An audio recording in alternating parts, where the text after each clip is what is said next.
Hi, I'm Trish Cole. Welcome to Rainshadow Living. And I'm Ginny Erickson. Welcome to Port Townsend. There's our wine.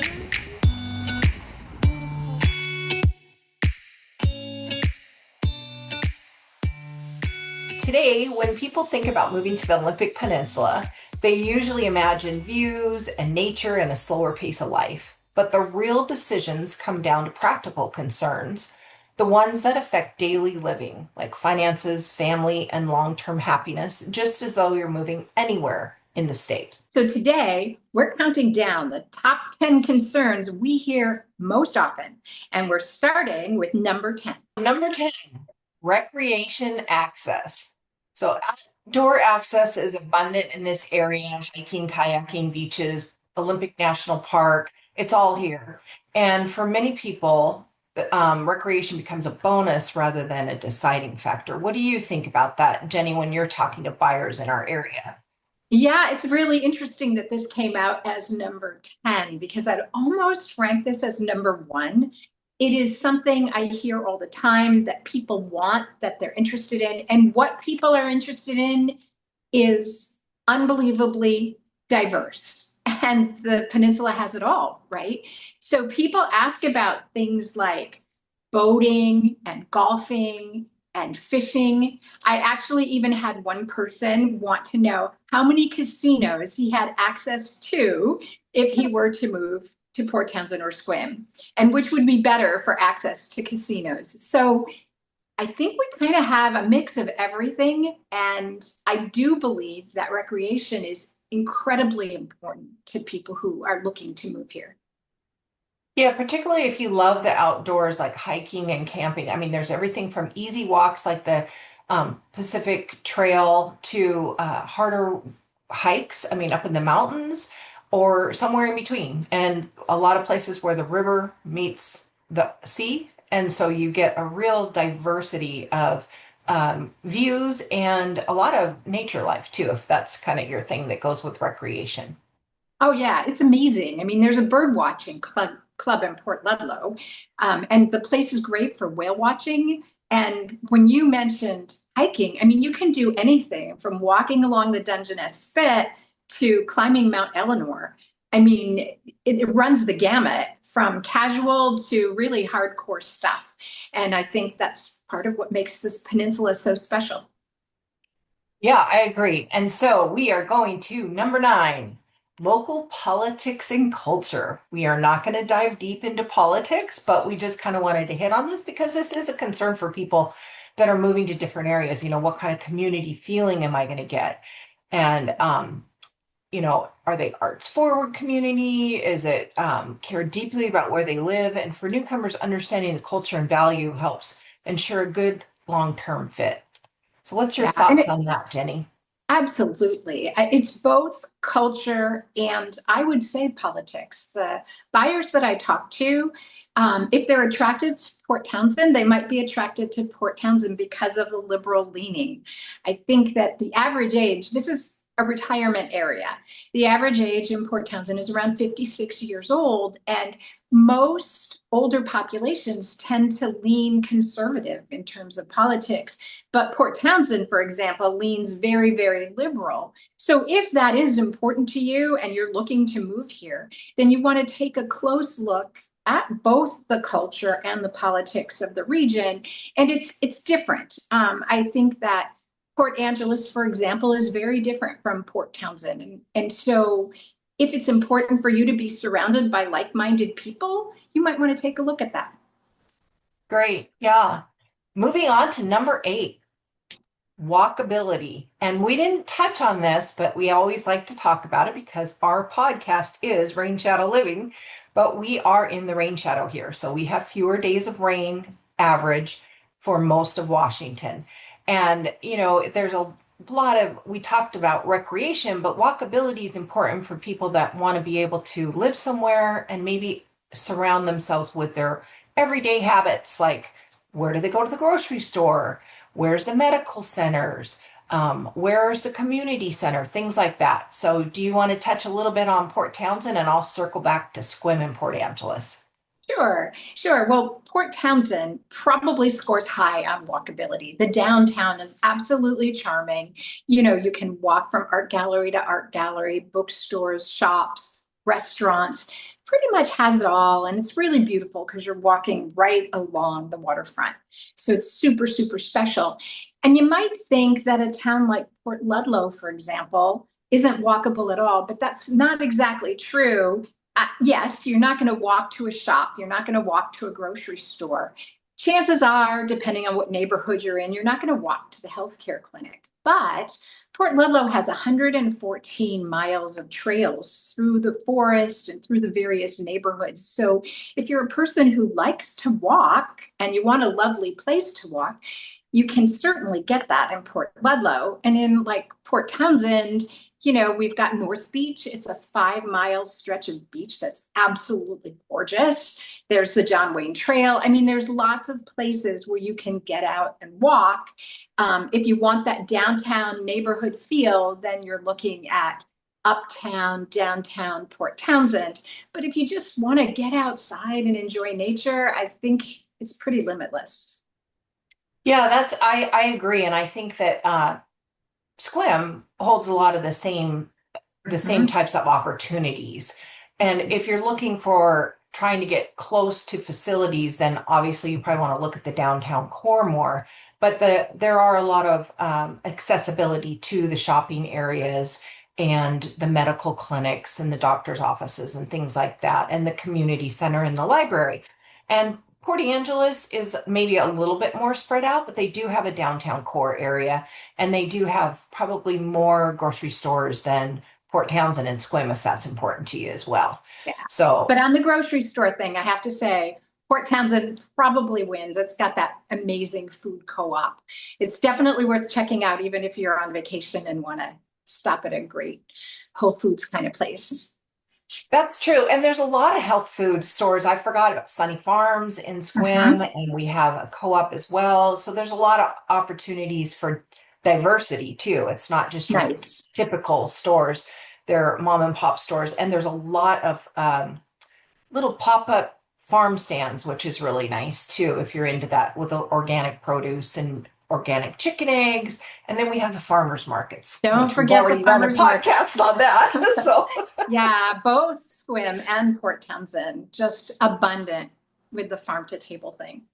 yeah, so I would say that the peninsula covers a lot of walkability, but let's move on to number 7 because this is important for people that maybe just on everyday living, but also for people that maybe are commuter workers or work from home type of positions. Number 7 is internet reliability, and I'm sure you get asked about this a I lot. might say it's number one. I mean, I've had Okay. people opt for Kitsap County because of this issue. So it is highly important and something to definitely ask about. There is some good news on this front. During COVID, the governor of Washington noticed that there were a number of underserved areas on the peninsula. And so he issued an edict that said that they have to provide high speed internet to all the underserved areas. Now, the edict said they had to be finished, I think, by 2024. But the good news is the work is happening right now. At least it is in Jefferson County. And that's going to make a dramatic difference. But the bottom line is you should ask about it. There are pockets where the connections are questionable at this point in time. That said, Starlink gets better every day, and there are a number of other options that are popping up almost on a daily basis. Yeah, I know in Squim I'm on satellite and it works really well. I tried a few other options and they just didn't have the connectivity that I wanted for my business. And I know I even see listings that say Starlink connection provided. So that's good to know. Yeah, and the Starlink app works really well. That's what I'm hearing in the office. You can take your phone, download the free app, and stand almost anywhere to see if it works or not. So internet is definitely a top concern, and it's definitely a concern that's being addressed moment by moment, but definitely something buyers should ask about. Nice. So number six is safety. And I have to say that for a lot of people, that's really important. I know from where we moved, when we moved to Sequim, the difference is quite significant. And I've heard the chief of police speak, and the statistics are very low for the Sequim area. I know for any kind of violent crimes or anything like that. He said traffic violations is the number one thing that they see in their community. Nice. And I'm like, yes, that's nice. So I can't speak to Port Angeles. I don't know enough about the statistics there, but I'm sure you know a lot about Port Townsend area. Yeah, well, in generally, I think both Clallam County and Jefferson County, in general, the crime rate is lower than the national average and definitely lower than the Washington state average. So that's really good. One thing, if you did look up something and you saw a big number, I would encourage you to look into that more. And here's why. The FBI crime statistics are based on per 10,000 population. So, for example, Port Townsend, one of the biggest cities on the peninsula, has a population of 10,000.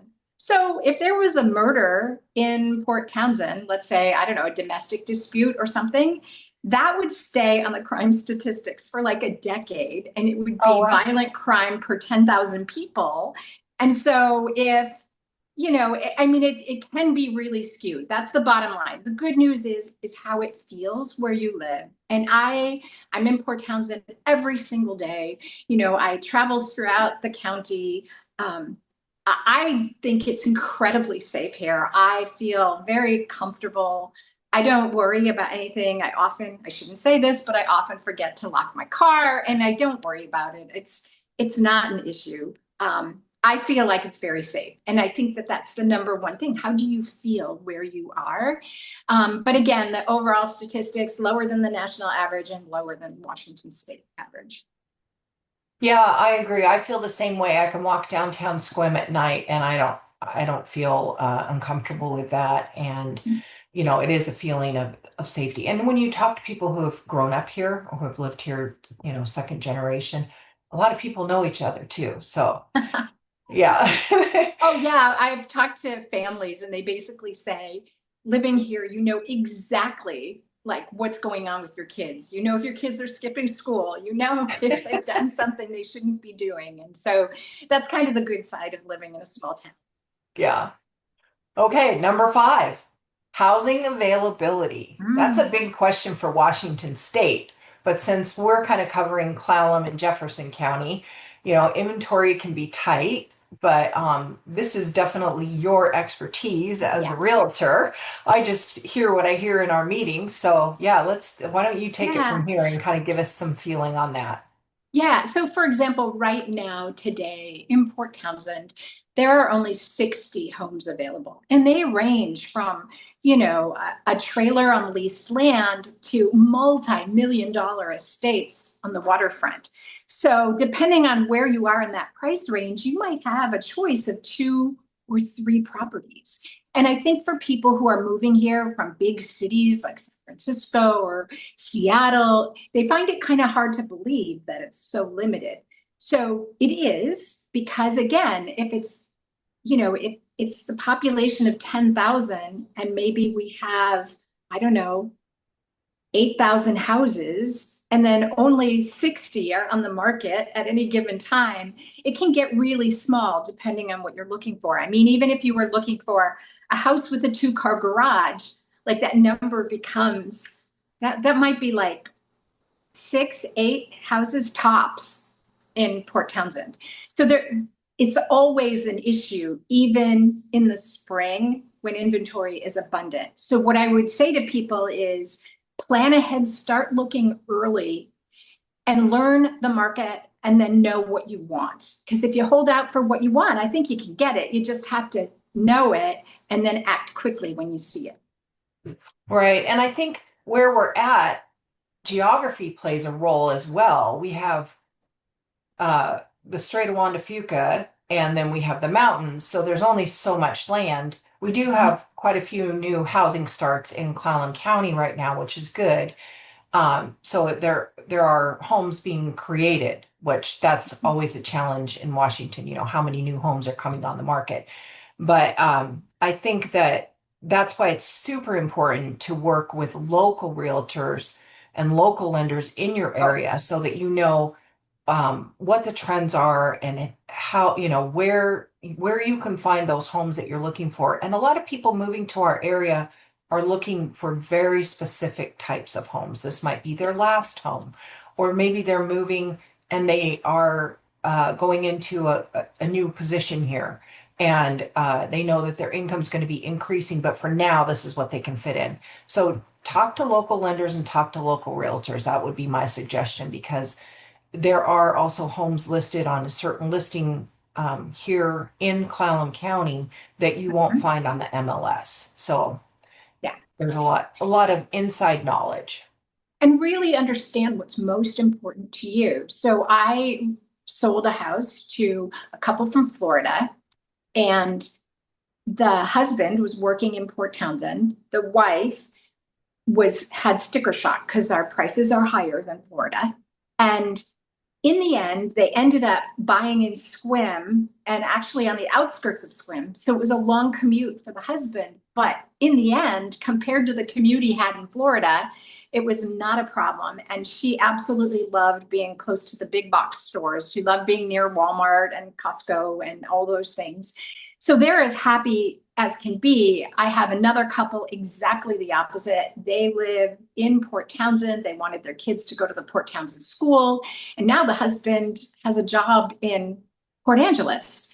And what I've learned from talking to these gentlemen is that the commuting around here is really easy. So even though it looks like a lot of miles, we don't have the same kind of traffic that you typically see in Seattle and other places. So you can find the house that you're looking for if you're willing to make some trade-offs. And in these two examples, the gentlemen were willing to do the lovely commute. And I have talked with both of them since. It's been over a year, and they're both very happy. So Nice. Yeah. And I know anytime I commute anywhere around here, it's always lovely because there's water and there's mountains and there's trees. It's not I like there's know. Yeah. traffic on I-5 with nothing but, buildings around you. So it's a Yeah. different view altogether. But that But brings us. your point about the geography. So Port Townsend is a peninsula on the peninsula. It is very confined. There is no urban sprawl. It is the 10,000 houses in Port Townsend. And yes, there are a few new housing starts, not many, and probably not going to be many. So that's why you need to be patient in your search and know what you're looking for. Exactly. And a local expert helps as well. Yeah. So number 4, weather. And we kind of touched on this because we are Rainshadow Living. But we cooler summers probably been the core of Seattle and the vicinity, and mild winters. We don't get I know when we bought property out here, I was told by the locals that, oh, you don't hardly ever get snow. Well, it snowed twice that year that we bought our property, but it wasn't bad. And I think for the most part, it's just it can change just like that as well. That's the other thing I've learned around here. So yeah. And just so you know, put it in perspective, the average high in the summer is about 76 degrees. The average low in the winter is 42 degrees. So super, super mild, lots of sunshine, and really, really, really conducive to getting outdoors and enjoying all that the Northwest has to offer. exactly. Okay, number 3, we are coming up on healthcare access. This is very important to some people. And I can say in the Clallam County, Sequim, Port Angeles area, we do have Olympic Medical Center. The Clallam tribe has a local community clinic that serves the public.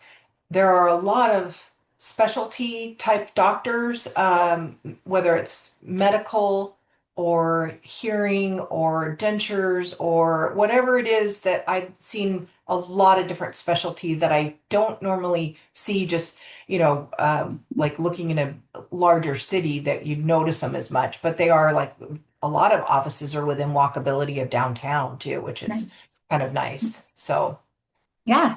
And in Jefferson County, we have Jefferson Healthcare. And what's exciting about Jefferson Healthcare is they just completed a $98 million expansion and added a lot of services like oncology and things that people are needing in our area. So that's really good news. And people who live in Poulsbo, they really have an option, not Poulsbo, people who live in Port Ludlow have the option of traveling to Poulsbo or Silverdale, where there are a number of other medical facilities. So there are definitely a lot of choices. The Jefferson Healthcare Hospital has a 5-star rating from Medicare. So that's good and important. And I think the most important thing for people to know when they move to the Olympic Peninsula is that, Seattle has some of the best healthcare in the nation. mhm. And it really is like 2.5 hours away, 2 to 2.5 hours away, depending on where you live. So, I always find that incredibly comforting that if I need some sort of super specialized care, it's not far away. I can get it. And that just gives me a feeling of comfort. I like it. Yeah, and I know I visited doctors in Silverdale, and Gig Harbor's not that far away either, Tacoma. So you've got a lot of options depending on which direction you want to travel, if it's specialty Mhm. care. And but locally, I think the clinics are pretty robust to cover a lot of Oh, just there, general type of things too. and the Yeah. service is amazing. Literally, I Hmm. had appendicitis last year, and it was a Sunday night. I had to go to ER at 7:30 on a Sunday night. They took wonderful care of me.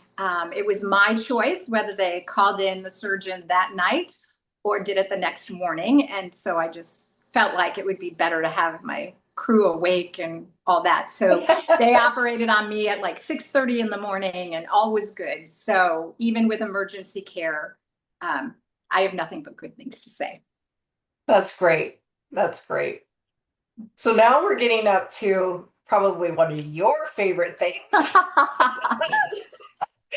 Number two, affordability. And we're not just talking about housing costs, which I'm sure is one of the number one questions you get, but the Yes. overall cost of living and then property taxes, things like that, that affect families that are moving here. How is that going to compare with moving from, say, Seattle or Puyallup or Bellevue versus where we're at here on the peninsula? Yeah, well, I've researched this subject, and statistics say the cost of living here on the peninsula is lower than the cost of living in Seattle, or Bellevue, or those towns you named. Again, that's probably dictated by housing prices. But if you're comparing it on a national basis, yes, our housing costs less than San Francisco or Seattle or San Diego. But if you're moving here from Florida or Texas, you are definitely going to be in for sticker shock. Yeah. The average price of a house in Port Ludlow or Port Townsend, for example, is $690,000. In Sequim, it's a little more affordable. It's actually a lot more affordable. It's around $595,000 for Sequim, and Port Angeles is more affordable than that. So, but affordability is a relative term. One thing I like to point out to people who are considering moving here is that um, there is no income tax in Washington state. So if you're moving here from another state, that is a big break that offsets the cost of living. However, we have sales tax, and it's a significant sales tax. You should be prepared for about 9%. There's like, I think the state tax is about 6.5%, and then there's county taxes on top of that. So be prepared for that's sticker shock for some people. Um, you know, but there are benefits. So I think there's no state tax, like when there's no state income tax, there's no state tax on your Social Security. So that's a good benefit and something to factor in. So it's not the most affordable place to live, but it's really kind of a lifestyle trade-off. Are you coming here for the cost of living, or are you coming here for the quality of life? And so I personally made a choice regarding quality of life, and I encourage people to take a look at that as well. I agree. I know, and a lot of it is strategic financing and long-term budgeting, and they're keys to maintaining your lifestyle and flexibility, And I know we have like lower property taxes than a lot of areas in Washington, and so I think there's some trade-offs. If you really get to nickel and dime, it's probably going to take quite a bit of research on someone's part to find out which areas are more affordable. But that's a good key indicator with your price point that you had on housing, which is Mhm. important. And that's a big cost for a lot of families. So Yeah, that we is are the number moving one in. driver of cost of living. Yeah, Yeah, I'm sure you get that a lot. absolutely. Okay, so are we ready for number one? Sure, go for Most it. important thing for most people, this isn't just in this area, but anywhere that people are moving. It's proximity to family. Being close, but not too close, and is often the top priority. And easy access to King and Pierce counties, like we talked about with ferry routes or airports. They've added the Everett Payne Field, which allows a little more accessibility here at the north end. There's kind of limited flights out of there, but it's an Mhm. option. And there's ferry that takes you right downtown that can give you easy access to a shuttle that takes you right to the airport, things like that. So, you can stay connected without sacrificing the quality of life that you want, I think, in this area. Yeah, I think that managing your trips back and forth to the airport. So for people who have family in Seattle, the peninsula is awesome, right? It's just very manageable. I go back to Seattle to see my friends for dinner, and I'll come back. I can do the commute, or I can get a quick little hotel and feel really happy with that quick little jaunt. When I'm traveling, it gets a little harder. I think if you have a flight first thing in the morning, it just depends. Do you really want to get up before the crack of dawn and Yeah. drive to the airport? Maybe. Depends on who you are, right? But you can plan ahead for it. It's only a 2.5 hour drive, but you need to plan ahead, and you add that to your 2 hours to get on the plane, it adds up. So one thing I want to caution people about, the Hood Canal Bridge does open for repairs and to let big Mhm. ships through. And then the most unpredictable thing is that it opens on occasion to let submarines through. So if you're racing to the airport and the bridge closes and you have to wait another hour for the submarine, that can be a big deal. The good news is there's an app for that.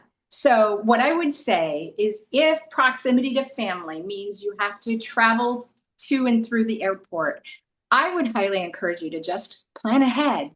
If you have an early morning flight, book that you're going to go there, the night before. If you otherwise, you can plan your flight for afternoon, and then there's no problem as long as you check the app and know about the bridge closure. Yeah, I and know there I don't is mean to a be a downer, but yeah, that's the no. reality of living here. Yeah, there's a shuttle too that's really nice because it will come and pick you up at your home. And it's scheduled around other pickups in the area, but they do tell you a time period, a block of time that you can have your flights within if you're using their service. Because, there are Nice. people who don't want to get up at 1 o'clock in the morning to drive people to the airport. No, but So that is a great option it is. And it's not really that expensive when you consider the compared to ease a and hotel room. access. It would probably Yeah. be much less expensive. Yeah. Yeah. And there is a So, free way to get there. So the bus service in Jefferson County is free. You could, and on all the main roads, it's really accessible. You could take a bus to Bremerton, actually, and the Bremerton mhm. Ferry Terminal. And then you get dropped off right in downtown Seattle where you can get a shuttle to the airport. And that's probably the most cost effective option. And I've talked to a lot of people who've done it. They really like it. Again, it's just something you have to plan ahead for a little bit.